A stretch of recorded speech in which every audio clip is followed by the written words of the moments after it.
Broadcast live. Coming to you live. We're live From the basement of an abandoned training facility where we talk about fighting, training, and events. It's the Fight Mixer Show on the Three Beards Podcast, where you can hear about all the local and world combat sports happenings. Get ready. It's time to gear up and square up because we're going live. And now, Broadcasting live. We will broadcast live with Craig, Chris, Austin, and Matt on the Fight Mixer Show.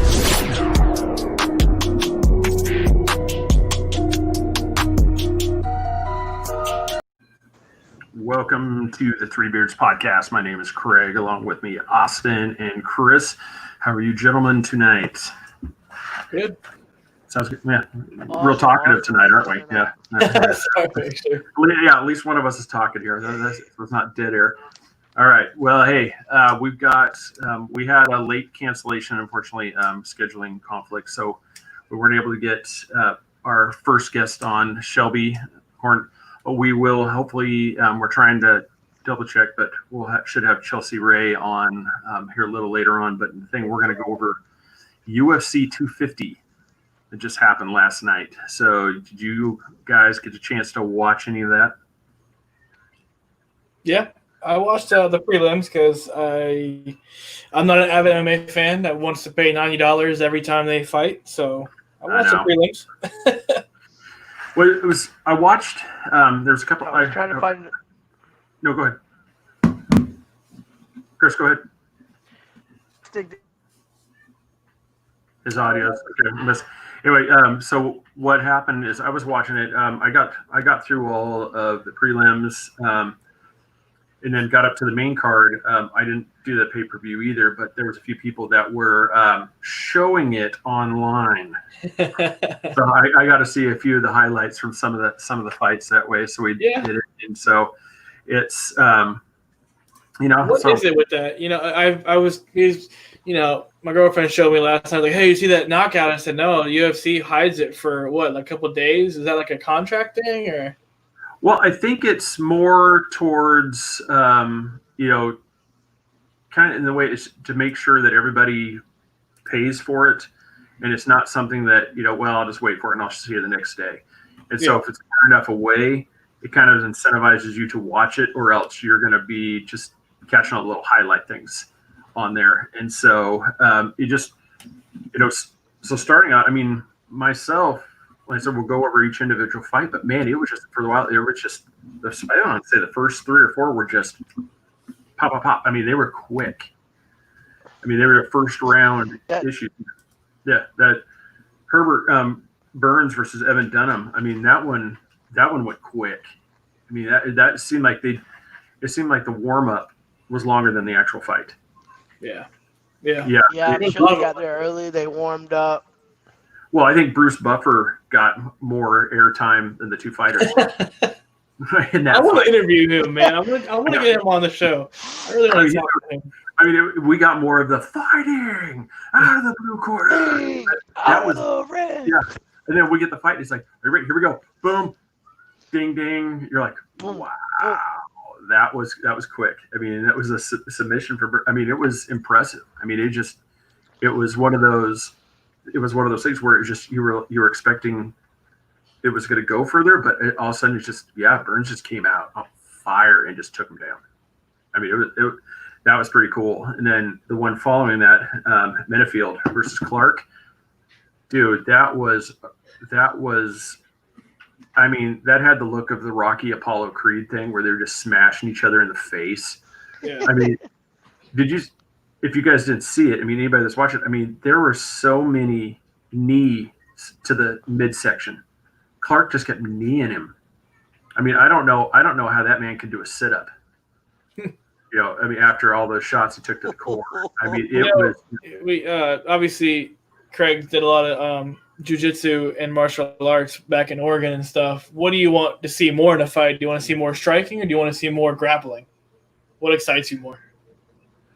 Myself, since I've been watching, I prefer the striking. We'll get into a couple of those. The grappling is interesting, But man, there's times where I honestly wish there could be like some standing time rule to where if they're just clinched, that kind of like bare knuckle boxing where they come in there and they break them up and then to go. Because there's times like you think about it, you just paid $90 to watch pay-per-view, or you paid $100 to spend in the stands, and you're watching two guys hug, for 15 minutes. There actually is. There actually is. There actually is in the rule book. If the ref usually, I'm sure, is telling them, show me something.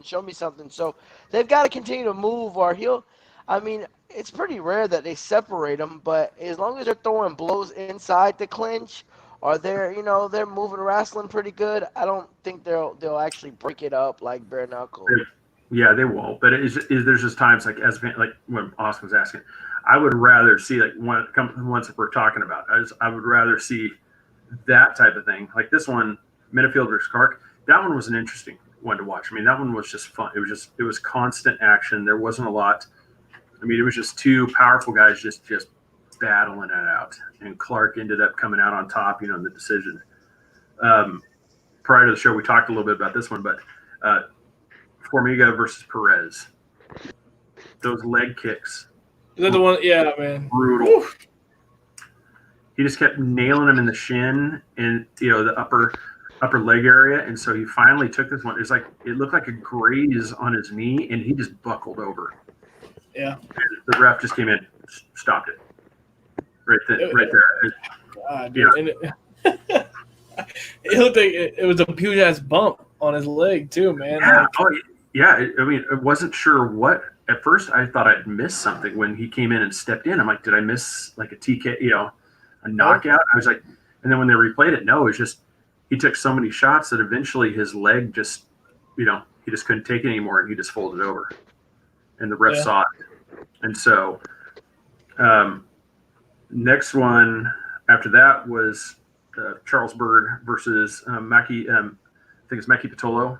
That one was a pretty good bout. That one kept pretty interesting all the way through. It ended up. I'm a little fuzzy on that one as I was looking at. I was trying to remember how that one ended. For the knockout, I can't remember what. I don't know if either of you see that one. I'm really bad about the fights. I don't know the names. I remember seeing the leg one. Yeah, he was. That was a good one. Yeah. I'm trying to remember. Do you remember how that was a knockout? I don't remember that one. Off the top of my head. I can look it up real quick. Was it a knockout or was it a decision? It was a technical knockout. So. Oh, okay.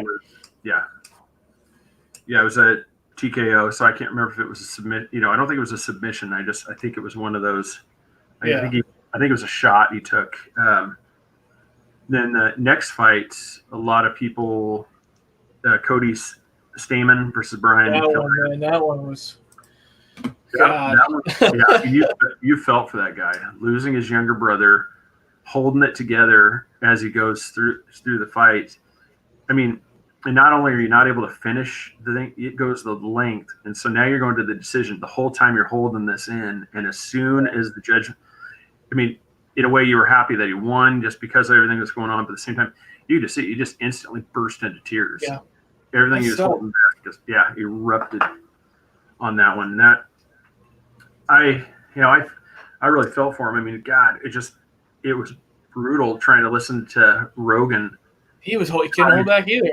Yeah, trying to interview him, because the whole time you could just see the guy just choking back emotion as he's trying to answer questions, and it was just, I thought Rogan did a pretty good job, trying to tailor him so that way, he could let the guy, deal with some of the onslaught of emotions at the same time trying to answer what's going on. So that was, but that one was probably the most gut wrenching. Next fight's Hinish. That one was super quick. Was that? That was that TKO. Yeah. Yeah, that's the one. I can't remember at the moment, but that's the one where I want to. As I said, I wish I was better on some of these. That you're just watching them. I've had so much stuff going on. I was trying to quickly It remember was these. quick. I know that because he like walked in and walked out. Well, it's He just took a walk. and that's the thing is you watch some of these fights and you're like, okay, I got to remember that. I want to talk about this. I want to talk Yeah, about that. there's And so then, much that happens. and then you get the next fight comes in and you completely forget about it. And you're like, I should have wrote it down because Yeah. we get the Alex Caceres, That was a good one. That was actually, for him being the Chase Hooper for being 20, and you thought he was done the first minute, and to last all 3 rounds, you could tell he has some potential in the future. Oh yeah, I mean, both me and my wife were sitting there when he came in, and we're like, that guy needs to eat more. I mean, I looked at he was so skinny, and I was just like, well, and you're looking at Alex. Both of them. I go, well, Alex was. I mean, he looked ripped next to Chase. I was like, oh my god, he's gonna get slaughtered. Well, it was the Alex had 20-something fights to Chase's 2 professional. It was one of those, but for him to last that long, and like they even said, they see him doing well on like 180, 185. I was like, yeah, he'd be scary at 185. I think so, because I mean, on that one, you could see he was trying to take down Alex all the time, and it's like he didn't have enough. There wasn't enough to pull him over, so he just here's these long legs and arms trying to wrap around him, trying to do something with him. And Alex is just moving him around at will. I'm just like, oh, this is just, he was toying with him. He was really toying with him, but yeah. But he, as it's going through, it's just you could see though that Alex did not want to he wanted to make sure it did not go to the ground, because that's where Chase's strong set comes in. It's climbing on top of you and just with those long, skinny. You saw he climbed in the cage and jumped on the guy's back in less than a second, like a damn. I was like, whoa, God, dude, like crazy. So do you think they're gonna come back to Florida? Do you think they're gonna come back to Florida? Do you think MMA is coming back to Florida? Oh, I wish.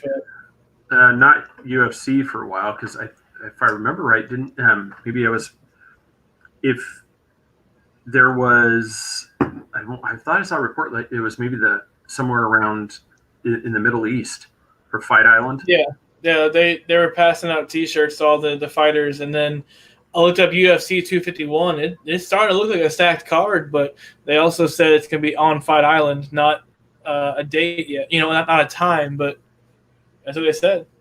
They were July 11th, I think. They were trying to figure out who was going to sanction that. I mean, that was one of the questions I had for one of our other fighters that we had on. Who did they think was going to go out there and sanction that fight? I mean, it's still got to be sanctioned. I mean, well, I'm sure there's boxing commissions over there. But if it's a private island, I mean, you own the island. It'd probably be the same thing. They'd probably have, if it was Dubai, there'd probably be some boxing commission in Dubai that would, they would pull out there to be a sanctioning body. Yeah.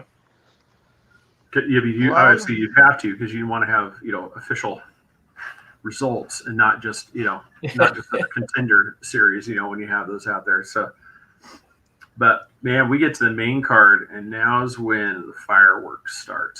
Apparently, geez. Yeah, this is the one for anybody. This is where I caught some of the highlights.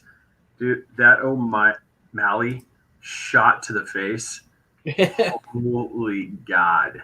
Yeah, I saw that one finally. Everybody sees the highlight. That's what you see. I mean, it was just right out of the gate. They were just going at it, and then he comes walking up and just pop, and you just see him fall backwards, and he's just like Chris says, night. Yeah, night.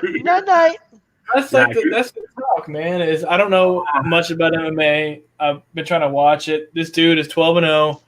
He's obviously a great striker, but everyone's saying he hasn't fought anybody. So I guess we need to see him fight somebody of his, of his statue. That's it.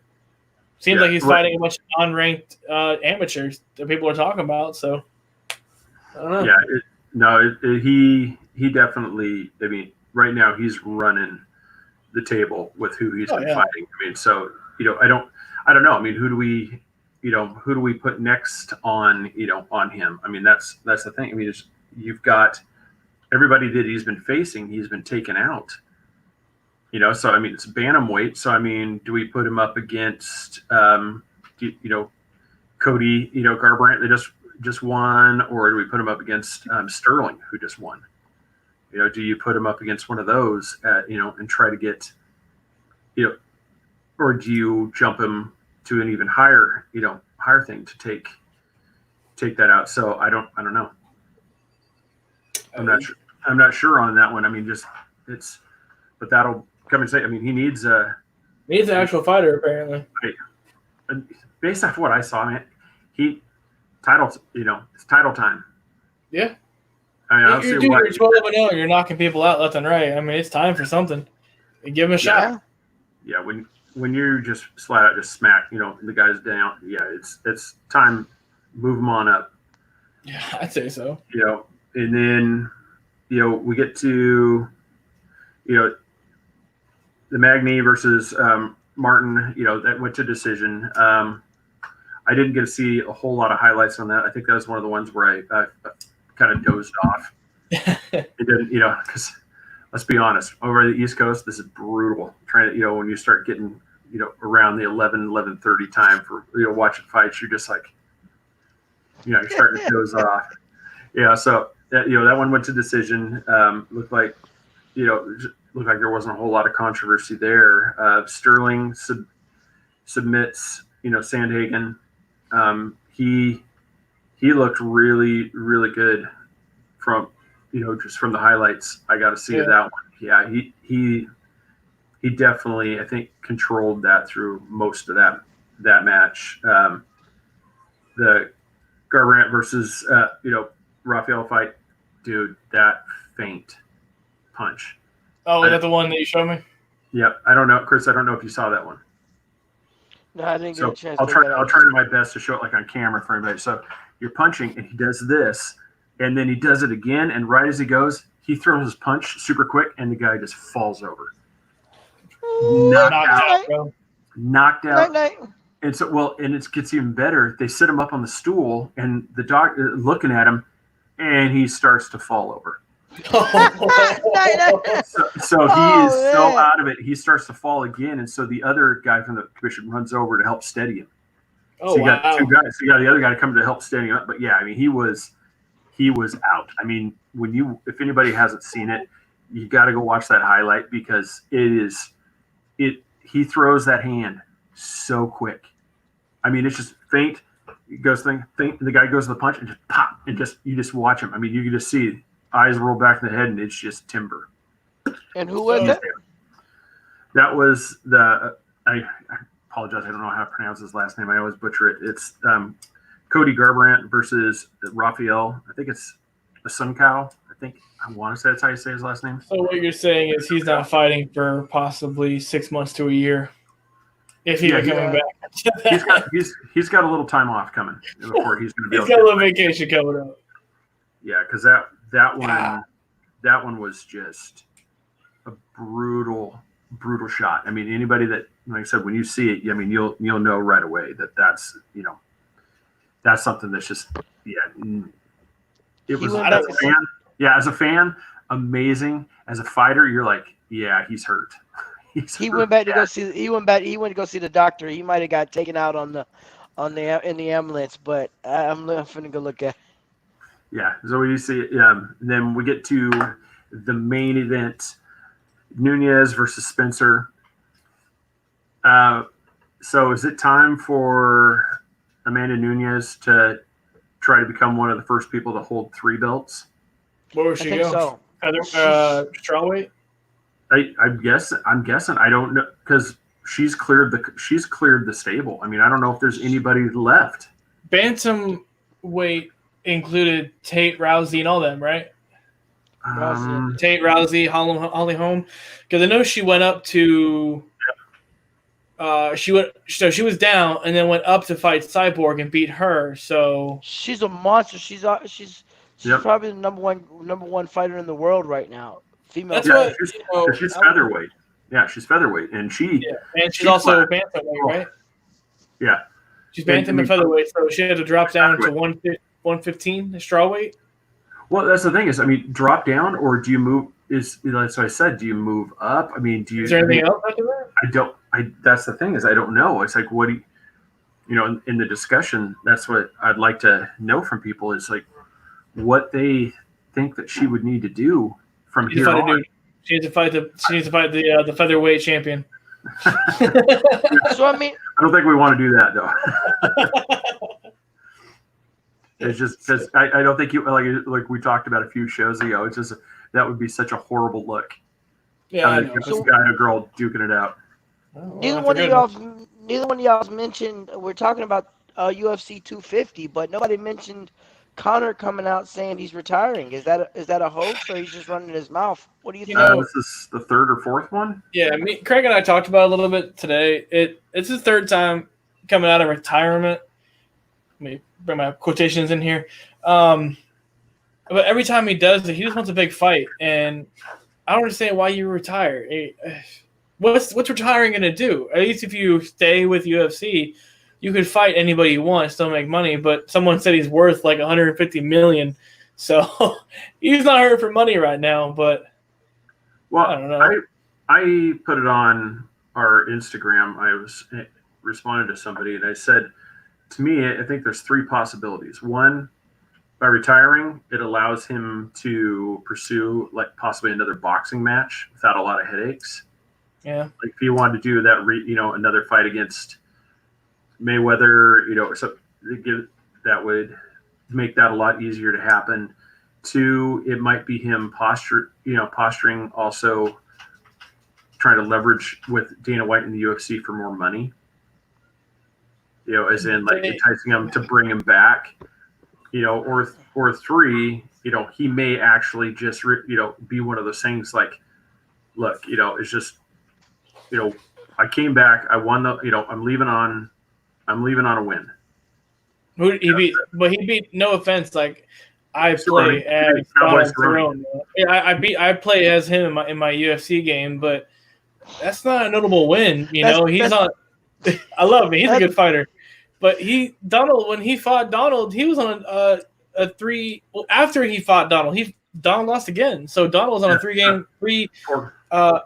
four-fight losing streak. That's not a way to retire. You need to go out. Like if Amanda Nunes retired right now, she already is the GOAT. That's it. You beat Holly Holm, Ronda Rousey, Miesha Tate, Chris Cyborg. That's the way to retire. Yeah. Retiring with Donald Cerrone as your last fight, that's just not a good retirement, but he doesn't give a crap. No. There was a lot of people, like I'm trying to pull up so I don't butcher the quote. Justin, I don't know if you guys saw what he said. It was regards to, it's going to take me a little bit to find it, but you basically, the gist of it was, as he said, all these people are in a retirement home and, he's out on a bender anyway, hashtag proper, as for the proper 12. So I was like, ooh, shots, so was that one, it was like shots fired to a guy that, that's out, or was that one, it's like, all right, quit playing, come face me. I don't know. I'm not sure what it was. That's what they were talking about. Conor hasn't fought anybody since Donald. Everyone wants to see this. I might get it wrong. Justin Gaethje versus is either Justin Gaethje and Khabib or Tony Ferguson or all three of them, something like that. And then whoever wins that can face Conor. So, but didn't Conor lose to Khabib? So why would Conor be whoever wins that faces Conor? That makes no sense. For an even bigger payday on a rematch. Yeah. That's and that's what it would be is a larger payday but because right now if I think it's Justin Khabib I think is what's in would it be so I think right now it would probably be like Conor versus Ferguson. You know what I thought about this? I think maybe he's retiring because the fans aren't there, So I don't know if they make more money with fans. Every time Conor fights, half of Ireland comes over to Las Vegas or wherever he's fighting. So maybe that's why he's not getting the draw he wants, or I don't know. I don't know. Who knows what's going on in his personal life, but if he does it again and the bag gets even bigger, you got to stop playing for his hopes. Hey, look, either you're gonna retire or you're gonna stay. I mean, you're gonna stay fighting. I mean, maybe we can get him to do some bare knuckles. Uh, Yep. yeah. Yeah. That's. But just on a show note too, it looks like we're gonna probably have to try to reschedule our other fighter too. Hold on a second. Someone messaged me. They're over on West Coast, so maybe we'll get lucky. And that was her. No, she didn't answer. Well, we go back to, we talked about a little bit the Amanda Nunes. A lot of people are talking about if Felicia Spencer's corner should have thrown it in. I didn't obviously watch the fight, so I don't know how it happened. Everyone said it ended about the third round. Was it a lot of it seemed like, they lasted to decision, so obviously it wasn't a knockout or a bloody drag out. So you think Nunes was kind of toying with Felicia to get her more experience, or I don't know. I've heard people say that. I'm not entirely sure, because you look at it, when you see the aftermatch things, Spencer is just pummeled. Yeah. Perfect. She's got a giant knot on her forehead, so it makes you wonder what was going on. Was it just that was that credit to Spencer that she was able to hang in there with Nunes? Because let's be honest, she is a monster in that octagon. Yeah. Go ahead.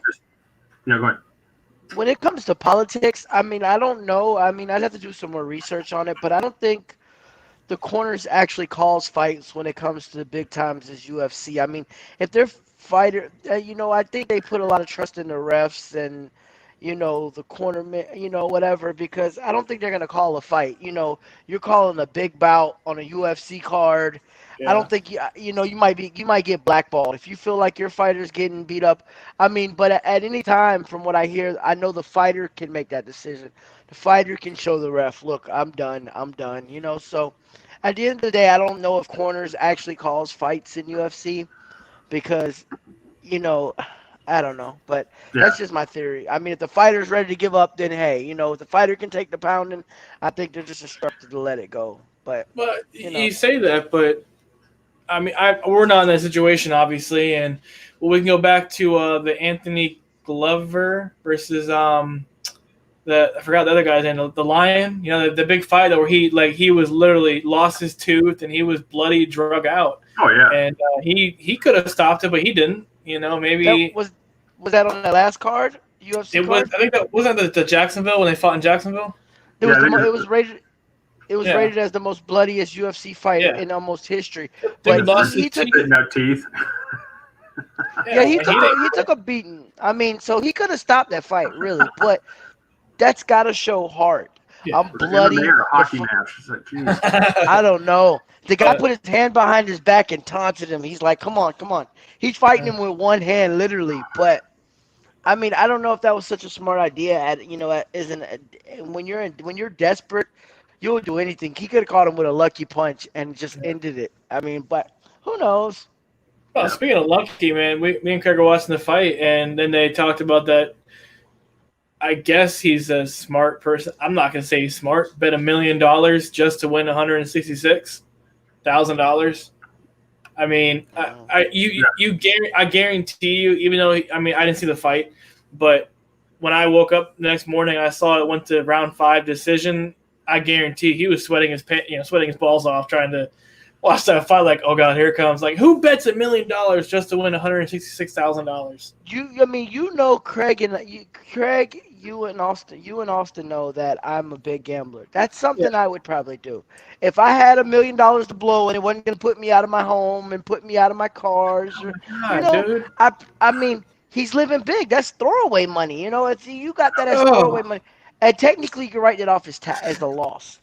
I know. We talked about that. I know. We talked about that too. It's just like, yeah, you have it, but what if you catch just a lucky, it's just an unlucky shot? Yes. You're like a heavy favorite, and somebody just throws this wild shot, and just all of a sudden, night KO right on the chin. You're like, that was $1 million you just lost. Gone. If you got it, you got it. That's just me. That's what I think. Y'all stop me from gambling all the time. Like, hey, look at this. You should buy this. We're on a poor scale, so. He bet a basic model Bugatti on that fight is what it was. Just to win Just 166,000. Just to win the upgrade package for that Bugatti. Yeah, pretty much. I mean, hey, sometimes you got to gamble, but that's go home. That's go big or go home. You know, he went big, or so he woke up a happy man. If he fell asleep, he woke up a happy man. Well, and then so coming up here on our next show here, this is for anybody who is a Titan FC fan. Man, you want to listen to this show because not only do we have the announcer, we have the videographer, and we have a fighter all coming on the program. So Wednesday is going to be Titan FC night on the Three Beards podcast. Yeah, so please, we'll have you tune into that. And then we are proudly sponsored by Brat's Beard Care. That new light's really bright on there, so it's hard to see that bottle label. Go to bratsbeardcare.com. Check out all the new products. He's going to be rolling out our new signature blend as well. It's really nice scent to it. Everybody's going to really enjoy that one, especially if you liked the Island Breeze before. This one's going to be good, and that's going to be your signature blend. So go there, do all your shopping. Use promo code 3Beards, capital B. You're going to get 20% off your entire order, free shipping, handmade by Kelly Brat himself, and shipped to you with bearded love. Go to bratsbeardcare.com. Check him out. And also sponsored Nanny Cakes. Nancy Burke, 407-923-2898. Check her out on Facebook. Nanny Cakes 407. Mention 3 Beards. You're going to get 15% off that order, which is an amazing savings on a wedding cake. That's incredible. So, mention 3 Beards. Go to 3beardspodcast.com. Check us out. Help support us. Get buy some merch. All of our social media. We've got Instagram, Twitter, YouTube. Like, follow, share, engage with us. Tell us what we did wrong. Tell us what you love about our beards. Tell us what you'd like to see us do more. We appreciate any and all interaction. And then, so once we'll be rolling out, hopefully in the next week or so, Patreon as well. So for people to be part of this, we can give out some thank yous for the people that support us as well. So everybody, thank you for watching. And just show notes, guys, I just want to give, heartfelt thanks and appreciation for all the effort that he put in. But Matt has decided to pursue other goals. And so he isn't going to be with the podcast anymore. So we just want to wish him the best and good luck in his next venture. So thanks, Matt, for everything you did. Appreciate it. So, guys, thank you for watching the show. Appreciate it. We will see you Wednesday when we go all Titan all night long. Titan all night long. Hey, guys.